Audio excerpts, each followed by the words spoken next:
BSN அகாடமியின் October 2025க்கான current affairs 66வது கொஸ்டின்.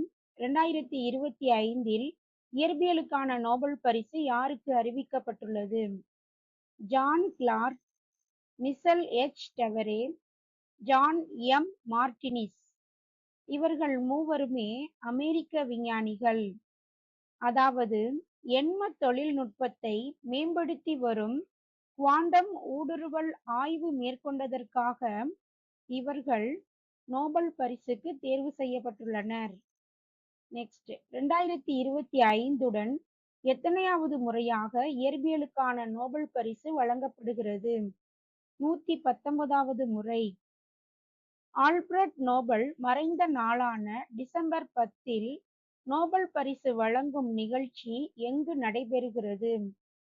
ஸ்டாக்ஹோம் மற்றும் ஒஸ்லோ. அதாவது ஸ்வீடனின் தலைநகரான ஸ்டாக்ஹோம் மற்றும் நார்வேயின் தலைநகரான ஒஸ்லோ. அரசின் தலைவர் என்ற முறையில் பிரதமர் மோடியின் எத்தனையாவது ஆண்டு தொடங்கியுள்ளது? 25வது ஆண்டு. இந்திய விமானப்படை தினம் அக்டோபர் 8.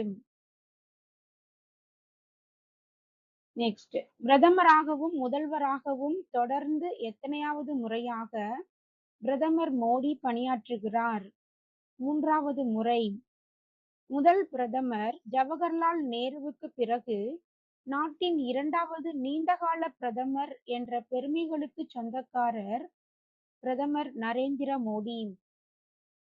சுதந்திரத்துக்கு பின் பிறந்த முதல் பிரதமர் என்ற பெருமைக்குரியவர் பிரதமர் நரேந்திர மோடி.